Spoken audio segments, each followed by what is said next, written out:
Hello, everybody. Yes, welcome back to the Couples Money Revelation podcast.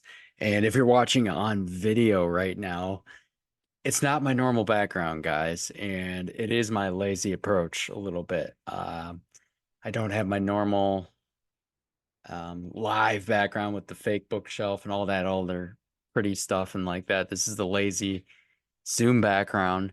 We had a massive fourth birthday party on Saturday for my daughter, and it's her birthday today. So over in that section, as I'm looking across my basement where I normally record these, is a few more of her gifts and stuff like that. And we'll get back on track on the next episode to have a pretty background. But for now, we're going to just go with it. And today we're really going to be talking about a few things that are just common. It just keeps coming up, I feel like, when it comes to negative behavior around money and really how relating it back to how much of us are still struggling today. So, you guys, there's two different money personalities in a relationship. I talked a little bit about this if you follow my posts and stuff in the last week or two. There's like the chasing attitude, right? And then there's the avoider. I mean, I think you can figure out what the two are, but just in case you don't, the chasing, you're constantly feeling behind in your money game. It's kind of like you're working hard, whether it's working overtime, working your brains out, and you still feel like you're always chasing money, right? And you never keep up with bills and debts and savings and kids' expenses and everything else, right? When you avoid, it's pretty self-explanatory, I think, right?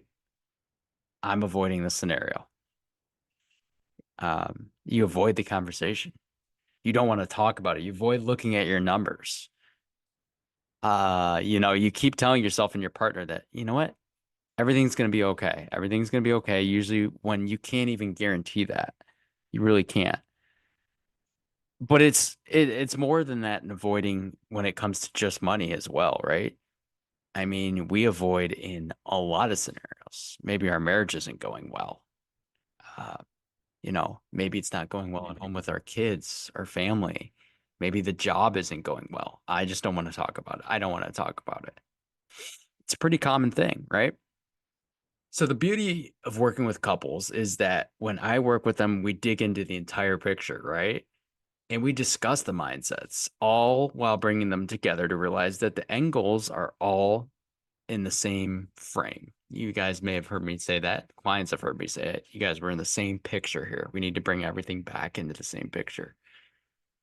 Think about your relationship right now. If you're listening and you're in a relationship, I think we can relate to this a little bit. And like I said, maybe it's not just related to money. Um, maybe you're struggling with your parents, maybe they're elderly and maybe you're being scared that your job isn't going well and something's going to happen. I mean, there's so many things that this can relate to. All of them can relate back to the chasing and avoiding concept. Americans, we have this weird knack, you guys. It's a weird thing. Just we don't want to talk to anybody about anything anymore. It's very bizarre. I don't know where I can tie it back to.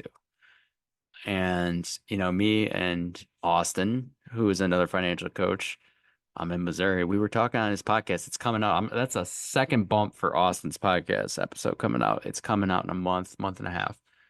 And, we were just talking about it's just weird and that we don't know when it happened. And we're thinking it's like right before COVID or when COVID hit because everything changed in terms of like, oh, you only stick with your family.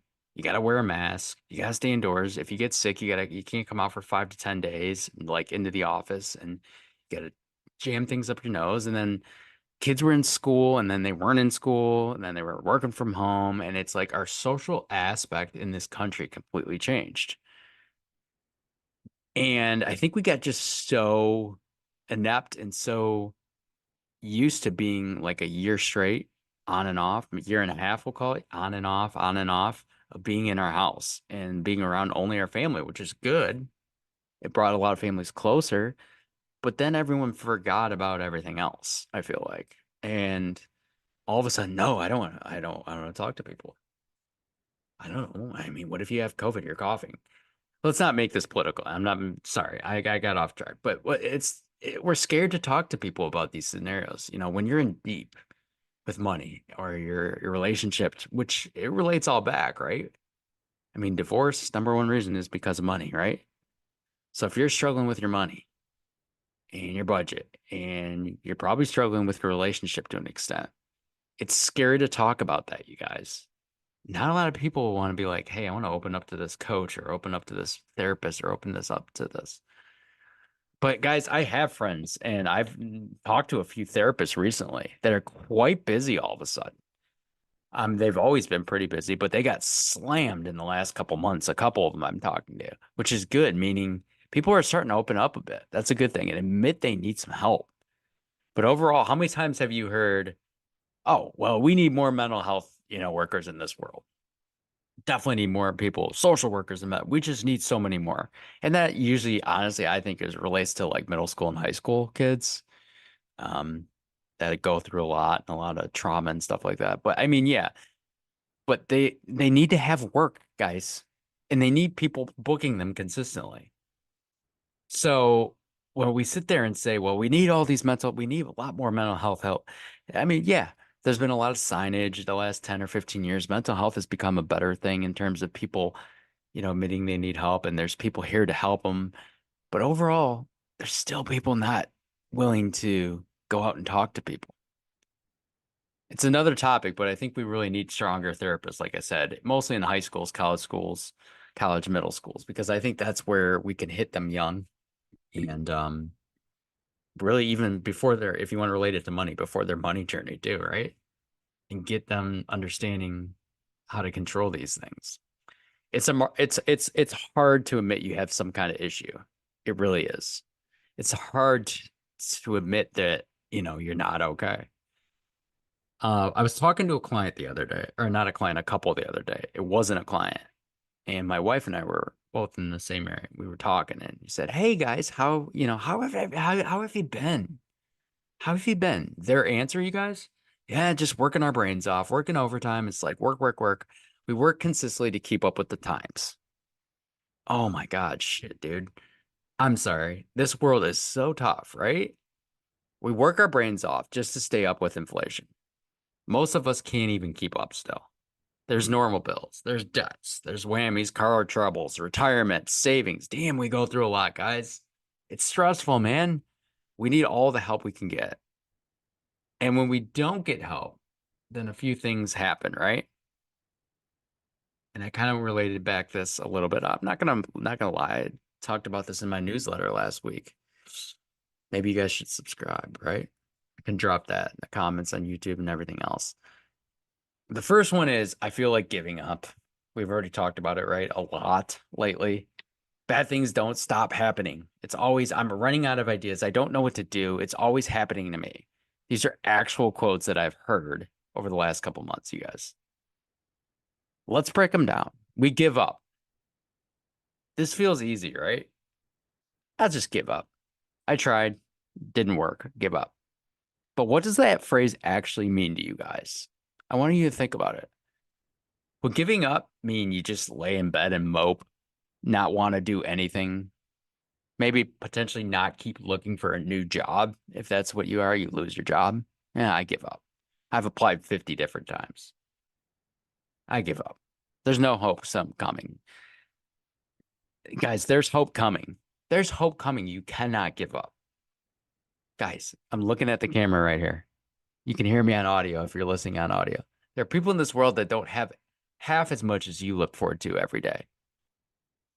Bless your health, bless your home, your apartment, your family, your friends. You got a lot of great stuff. Fresh water. A lot of people don't have that in the world. Just think of the positives. All right, next one, right? Bad things never stop. They never stop happening to me. Every week I got something going on. How many times have you probably heard that, right? From somebody, right? It's the complainer, right? Guys, bad things in life happen to all of us, okay? It's natural. But believe in what I call good karma. Me and my son talk about it all the time. My wife, good karma, bad karma. Karma is not just a bad thing. There's good karma. the more positive I am in life, even when I'm down and negative, and I get negative too, guys, the more I notice good things start happening. Okay? Give it a try. Get rid of the negative mindset. And I promise you guys, you're going to start to notice a big difference. And last but not least, I'm out of ideas, right? I'm so out of ideas. Everything's gone wrong. I have no idea what I'm supposed to do to make more money. I have no idea how I'm going to dig out of my hole. This is relating to mostly like how to get more income and manage your bills and expenses, right? Let's be real. I'll say this.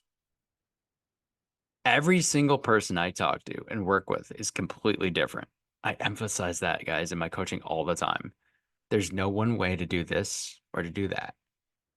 So, in saying this, if you feel like you're stuck or you're uncertain how to do this or that, then I encourage you to let your pride down and reach out for help.